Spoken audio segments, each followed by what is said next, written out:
Assalamualaikum warahmatullahi wabarakatuh. Selamat pagi semuanya. Semoga kalian dalam keadaan yang sehat dan tetap semangat dalam belajar. Pada kesempatan ini kita berkesempatan untuk melakukan pembelajaran secara online. Nah, diharapkan siswa-siswa semua dapat mengikuti pembelajaran dengan baik dari awal sampai akhir. Dan pastikan juga kalian menonton video ini dari awal sampai akhir. Oke, materi kita pada hari ini adalah tentang titik berat. Nah, adapun kompetensi dasar kita adalah menerapkan titik berat dan keseimbangan benda tegar dalam kehidupan sehari-hari. Yang kedua, atau 4.2, membuat karya yang menerapkan konsep titik berat dan keseimbangan benda tegar. Nah, tujuan pembelajaran kita, yang pertama itu siswa dapat memahami konsep titik berat, kemudian siswa dapat mengidentifikasi titik berat di berbagai bidang, dan siswa dapat memahami penerapan titik berat.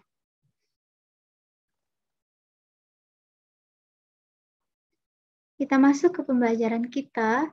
Apa itu titik berat? Ada yang tahu?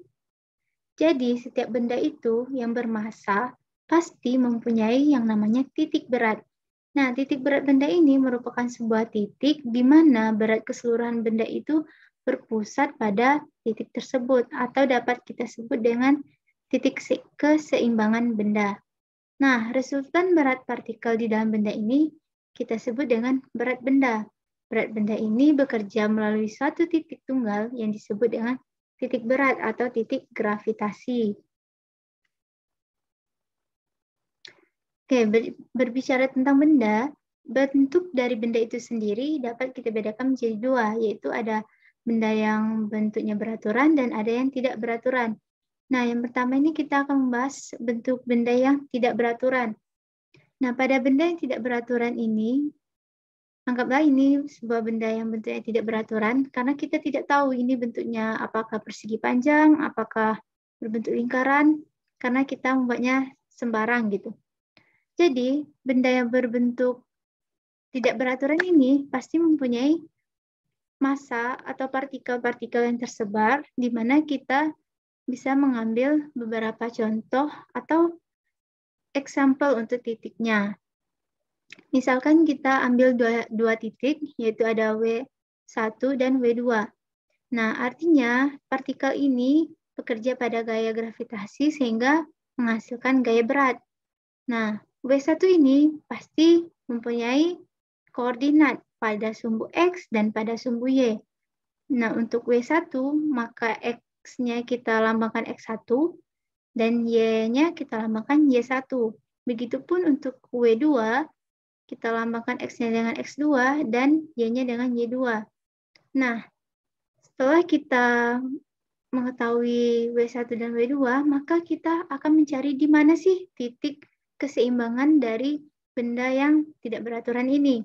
Nah, titik atau koordinat dari titik beratnya itu kita lambangkan dengan W, di mana koordinatnya itu adalah X0 dan Y0.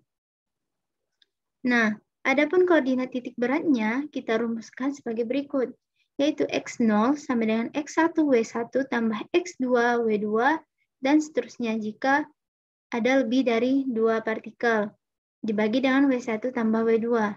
Begitupun untuk Y-nya, yaitu Y0 sama dengan Y1W1 tambah Y2W2, dan seterusnya dibagi dengan W1 tambah W2. Itu untuk benda yang tidak beraturan. Oke, kita lanjut pada benda yang bentuknya beraturan. Benda itu kita bedakan menjadi tiga, yaitu ada benda yang berdimensi 1, 2, dan 3. Yang pertama, untuk benda yang berdimensi 1, berarti dia mempunyai satuan panjang, karena dia hanya terdiri dari bentuk garis. Contohnya itu ada garis lurus, ada busur lingkaran, ada busur setengah lingkaran. Nah, yang pertama itu garis lurus. Misalkan kita punya garis dari A ke B.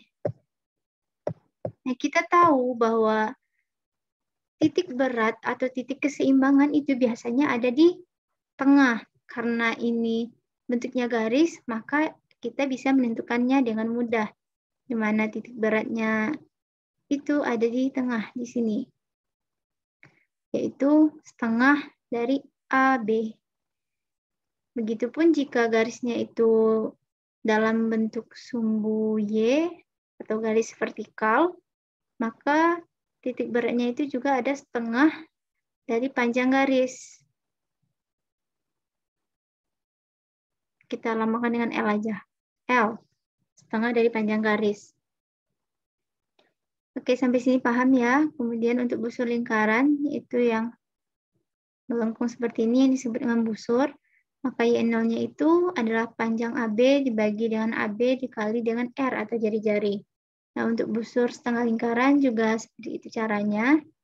Nah, adapun untuk mencari titik koordinatnya, yaitu X0 dan Y0, di mana X0 itu adalah X1 L1 tambah X2 L2, dan seterusnya dibagi L1 tambah L2. Dan untuk Y0-nya itu Y1 L1 tambah Y2 L2, dan seterusnya dibagi dengan L1 tambah L2. Selanjutnya untuk benda berdimensi 2. Artinya benda ini mempunyai luas. Nah, contohnya itu ada bidang segitiga, jajar genjang, belah ketupat, persegi panjang, bidang juri lingkaran, dan bidang setengah lingkaran. Nah, yang pertama kita punya yang bidang segitiga, di mana pada bidang segitiga ini, Y0 itu udah sama dengan sepertiga dari tinggi segitiga. Sedangkan X0 itu sama dengan cara yang tadi, setengah dari panjang A ke B. Atau kita simbolkan dengan L. Setengah dari A ke B. Nah, untuk jajar genjang, belah ketupat, persegi, dan persegi panjang itu sama. Bedanya adalah pada Y, bahwa Y0-nya itu adalah setengah dari tinggi. Tinggi dari bidangnya, kemudian X0-nya itu setengah dari panjang terhadap sumbu X. Sama dengan yang tadi. Nah, untuk bidang juri lingkaran dan bidang setengah lingkaran bisa kalian baca. Adapun untuk menentukan titik koordinatnya, itu ada X0 dan Y0. Nah, ini sama dengan rumus yang sebelumnya. Karena ini pada luas atau benda yang berdimensi 2, maka L-nya kita ganti dengan A. Jadi X1A1 tambah X2A2 bagi A1 tambah A2. Nah, Y-nya juga seperti itu. Kita ganti L yang tadi menjadi A atau luas, karena dia dalam satuan luas. Oke, selanjutnya kita lanjut pada benda yang berdimensi 3. Artinya itu benda ini terdiri dari ruang yang artinya memiliki volume. Nah, contohnya itu ada kerucut pejal, silinder pejal, setengah bola pejal, dan bola pejal. Untuk Y0-nya, kalau kerucut pejal itu 1/4 T, dan volumenya itu volume kerucut. Pejal itu sepertiga, PR pangkat 3. Nah, silinder pejal juga Y0-nya setengah T, dan volumenya sama dengan PR kuadrat kali tinggi. Itu setengah bola ini, dan bola pejal itu titik beratnya ini. Nah, bedanya dari yang sebelumnya tadi, pada benda yang berdimensi 3, kita tahu tadi dia punya volume, maka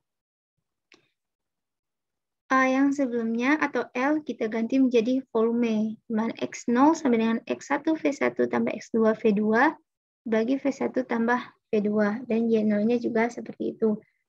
Kita lanjut. Nah, ini ada tugas yang dikerjakan sekarang setelah kalian menonton video ini. Pertanyaannya itu adalah sebutkan 3 macam bentuk benda berdasarkan dimensinya dan apa perbedaannya. Nah, ini sudah dijelaskan tadi. Kalian jawab pertanyaan ini pada kolom komentar dengan menuliskan nama lengkap, dan juga jawabannya. Oke, next kita lanjut. Nah, kita masuk ke contoh soal. Tentukan koordinat titik berat gambar di samping.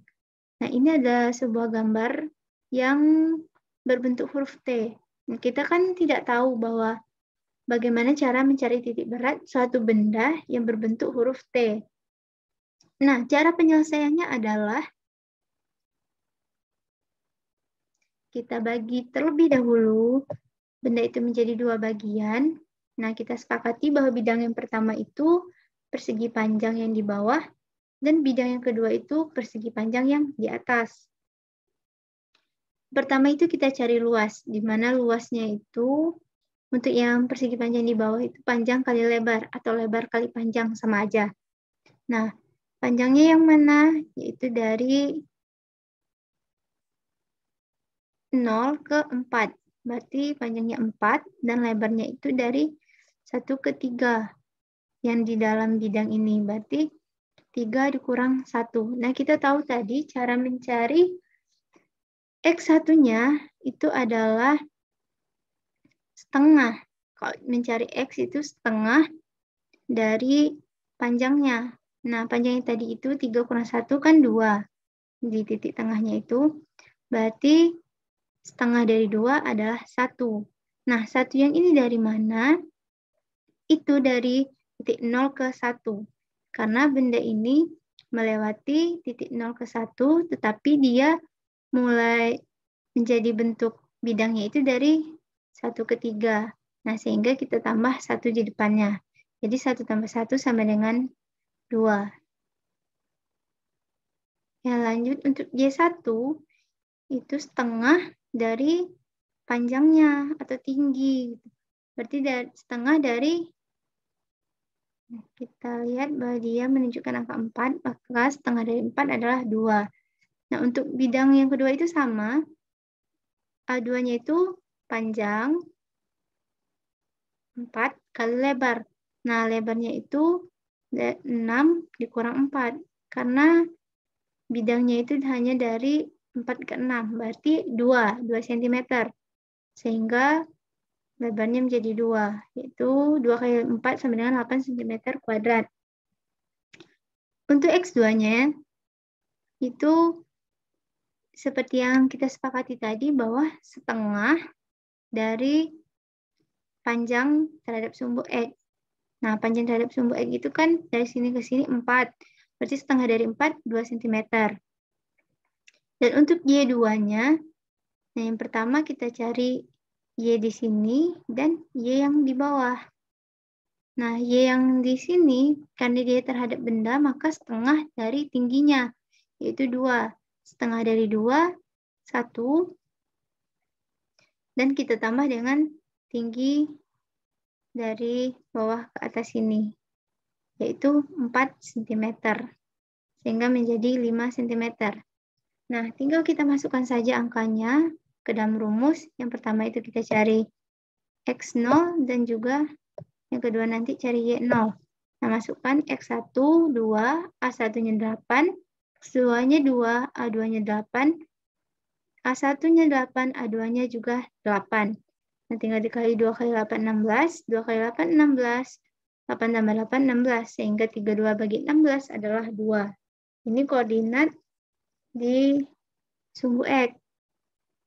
Nah, kemudian untuk sumbu Y, yaitu Y0 sama dengan Y1 sama dengan 2. A1-nya 8, Y2-nya 5, A2-nya 8, A1 dan A2 sama-sama 8. Sehingga kita jumlahkan, kita dapatlah hasilnya 3,5. Jadi, koordinatnya itu adalah 2,3,5. Nah, 2 ini untuk X0 dan 3,5 untuk Y0. Nah, sejauh ini paham ya? Semoga paham dengan penjelasannya. Oke, kita lanjut untuk contoh yang kedua. Nah, ini soalnya sedikit berbeda.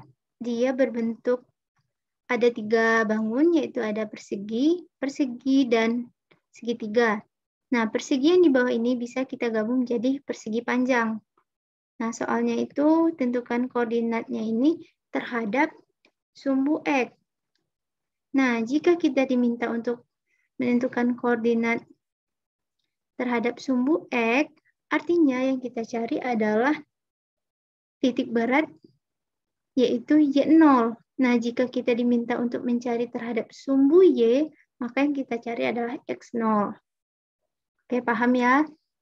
Nah, kita bagi lagi menjadi dua tadi, yaitu ada persegi panjang dan segitiga. Nah, untuk persegi panjang itu caranya sama.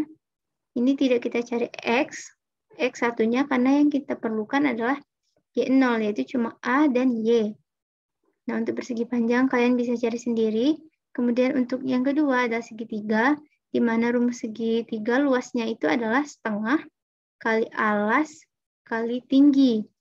Nah, alasnya yang mana? Itu alas bidang segitiga, yaitu dari 3 ke 6. Berarti 3. Dan tingginya juga dari 3 ke 6, berarti 3 satuan. Sehingga setengah kali 3 kali 3 sama dengan setengah kali 9, yaitu 4,5. Nah, kemudian untuk Y2-nya, seperti yang tadi dijelaskan, bahwa karena dia pada bidang yang atas, maka Y-nya itu ada yang di bagian sini dan yang ini.